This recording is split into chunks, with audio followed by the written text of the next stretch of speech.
গুম কমিশন তাদের রিপোর্টে বলেছে তারা মনে করে গুমের ব্যাপারে একটি পূর্ণাঙ্গ সত্য উন্মোচন ও কার্যকর জবাবদিহির মাধ্যমে এই অধ্যায়কে সঠিকভাবে শেষ করতে না পারা দেশের নিরাপত্তা বাহিনীগুলোর নিজেদের জন্য দীর্ঘস্থায়ী ক্ষতির কারণ হয়ে দাঁড়িয়েছে। দৃষ্টান্তমূলক উদাহরণ দিয়ে গুম কমিশন জানায় 2025 সালের 6 জানুয়ারি আন্তর্জাতিক অপরাধ ট্রাইব্যুনালের গ্রেপ্তারি পরোয়ানা জারির ঘটনাসমূহ। আইসিটি প্রাথমিক প্রমাণের ভিত্তিতে গুমের সাথে জড়িত থাকার অভিযোগে 11 ব্যক্তির বিরুদ্ধে গ্রেপ্তারি পরোয়ানা জারি করে। এই পরোয়ানা কমিশনের অনুসন্ধান থেকে প্রাপ্ত তথ্য এবং প্রসিকিউশনের নিজস্ব তদন্তের ফলাফলের উপর ভিত্তি করে জারি করা হয়। অভিযুক্তদের মধ্যে ছিলেন একাধিক সিনিয়র সামরিক কর্মকর্তা। এই জেনারেলরা যখন ডিজিএফআই এর দায়িত্বে ছিলেন তখন brigadier Azmi, lieutenant colonel Hasin, রাষ্ট্রদূত মারুফ জামান, ব্যারিস্টার আরমান, মাইকেল চাকমা এবং আরও অনেককে জেআইসিতে আটকে রাখা হয়েছিল। মেজর জেনারেল কবির আহমেদ গুম কমিশনকে জানান যে তিনি ডিজিএফআই এ সিটিআইবির পরিচালক থাকাকালে নিজে ব্রিগেডিয়ার আজমির জেআইসিতে আটক নিয়ে ডিজিএফআই এর দুজন DG lieutenant general Saiful Alam ও লেফটেন্যান্ট জেনারেল আহমেদ তাবরেজ শামস চৌধুরীর সঙ্গে আলোচনা করেন। ডিজিএফআই এর একজন জুনিয়র কর্মকর্তা জেনারেল কবির আহমেদকে জানান তৎকালীন সিটিআইবি পরিচালক ব্রিগেডিয়ার জেনারেল আহমেদ তানভীর মাজহার সিদ্দিকী তাকে ব্যক্তিগতভাবে জানিয়েছিলেন ব্রিগেডিয়ার আজমি ও মাইকেল চাকমা জেআইসিতে আটক আছেন এবং তিনি নিজে তাদের খাদ্য সরবরাহ করার জন্য নিযুক্ত ছিলেন। গুম কমিশন জানায় অপরাধী জেনারেলদের গ্রেপ্তারি পরোয়ানা জারির সময় সব জেনারেলই অবসরপ্রাপ্ত ছিলেন। তাদের মধ্যে অন্তত 3 জন এলপিআরে ছিলেন। পলায়নের আশঙ্কা বিবেচনায় নিয়ে গ্রেপ্তারি পরোয়ানা জারির পাশাপাশি কমিশন 2024 সালের নভেম্বর মাসে তাদের পাসপোর্ট বাতিলের জন্য স্বরাষ্ট্র মন্ত্রণালয় সুপারিশ করলে তারা সেটি করে। ডিসেম্বরে জেনারেল আকবর গুম কমিশনের সামনে জবাব দেওয়ার জন্য কমিশনে হাজির হন। তিনি পাসপোর্ট বাতিলের ঘটনায় অসন্তোষ প্রকাশ করেন। তার কথায় স্পষ্ট হয় যে দেশ ছাড়ার কোনো সুযোগ না থাকায় তিনি কোণঠাসা অনুভব করছেন।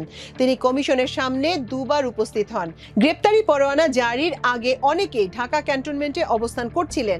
ব্যতিক্রম ছিল মেজর জেনারেল আবেদিন। তিনি আগেই যুক্তরাষ্ট্রে চলে যান। এছাড়া সেনাবাহিনীর ঊর্ধ্বতন নেতৃত্বকে পরোয়ানা জারির আগে বিষয়টি অবহিত করা হয়।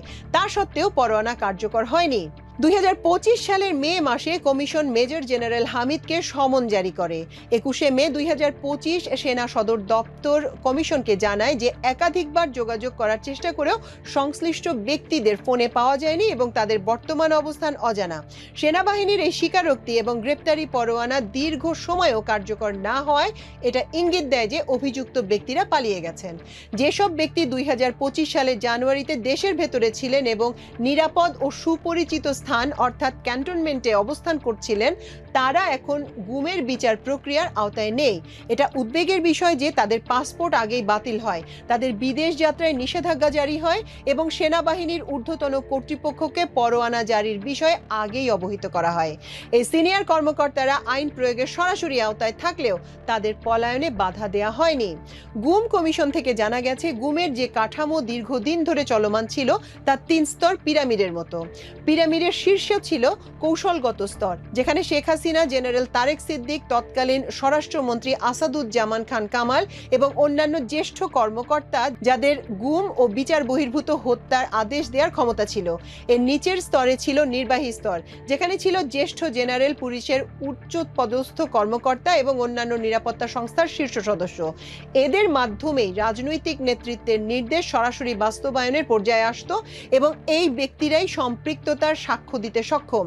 সর্বনিম্ন স্তরে ছিল কার্যকর স্তর, নিরাপত্তা বাহিনীর নিম্নপদস্থ সদস্যরা যারা উপরের নির্দেশ অনুযায়ী অপারেশন পরিচালনা করতেন বা টিমে থাকতেন। এই প্রেক্ষাপটে দেখা যায় ডিজিএফআই এর যেসব জেনারেল ছিলেন গুমের আদেশ দেওয়ার সময় তারা কার্যত সেনাবাহিনী ও রাজনৈতিক নেতৃত্বের, বিশেষ করে শেখ হাসিনা ও জেনারেল তারেক সিদ্দিকের মধ্যবর্তী সংযোগকারী ভূমিকায় ছিলেন।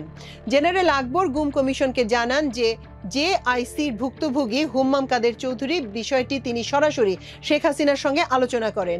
ডিজিএফআই এর একজন জুনিয়র কর্মকর্তা কমিশনকে বলেন তিনি নিজে পরিচালককে এক বন্দির ভবিষ্যৎ নিয়ে এমনভাবে কথা বলতে শুনেছিলেন তাতে স্পষ্ট ছিল শেখ হাসিনা ওই বন্দি সম্পর্কে অবগত ছিলেন এবং এ বিষয়ে নিজস্ব মত প্রকাশ করেছিলেন।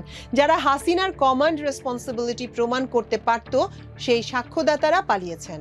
দেশের নিরাপত্তা বিশ্লেষকরা বলেছেন গুমের সঙ্গে সঙ্গে জড়িত অপরাধী কর্মকর্তাদের বিরুদ্ধে ব্যবস্থা নিতে ব্যর্থ হলে এটা বাহিনীগুলোর ভাবমূর্তিকে সংকটে ফেলার পাশাপাশি দেশের জাতীয় নিরাপত্তাকে হুমকির সম্মুখীন করবে। এ বিষয়ে গুম কমিশনের সদস্য ডক্টর নাবিলা ইদ্রিস বলেন, গুমের অপরাধী কর্মকর্তাদের বিরুদ্ধে ব্যবস্থা নেওয়া না হলে দেশের নিরাপত্তায় ঝুঁকি তৈরি হবে। তিনি বলেন, আইসিটি যে 11 জন সেনা কর্মকর্তার বিরুদ্ধে গ্রেপ্তারি পরোয়ানা জারি করেছিল তাদের পালিয়ে যেতে দেয়া হয়েছে। এদের মধ্যে ডিজিএফআই এর সাবেক ডিজিরাও রয়েছেন। ফলে তাদের বিচারের সম্মুখীন করা যাচ্ছে না। তারা পালিয়ে যাওয়ায় যে ঝুঁকি তৈরি হয়েছে তা হলো তারা বাংলাদেশের রাষ্ট্রীয় গুরুত্বপূর্ণ তথ্য বৈরী রাষ্ট্রের গোয়েন্দা সংস্থাকে সরবরাহ করে দেবেন কিংবা ওই সংস্থাই তাদের কাছ থেকে তথ্য নিয়ে নেবে। নাবিলা ইদ্রিস বলেন, এদের পালিয়ে যেতে দেওয়ার মাধ্যমে বৈরী দেশের গোয়েন্দা বাহিনীর হাতে এক অর্থে সোপর্দ করা হয়েছে, অথচ তাদের পাসপোর্ট বাতিল করা ছিল এবং তারা ঢাকার ক্যান্টনমেন্টেই ছিলেন। সহজেই তাদের গ্রেপ্তার করা যেত। গুমের অপরাধী যারা চাকরিতে বহাল আছেন তারা পদে পদে বৈরী দেশের গোয়েন্দা সংস্থার ব্ল্যাকমেইলের শিকার হবে।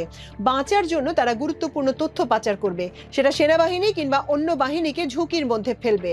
এজন্য বাহিনীগুলোর উচিত হবে এদের বিষয়ে এখনই সিদ্ধান্ত নেওয়া।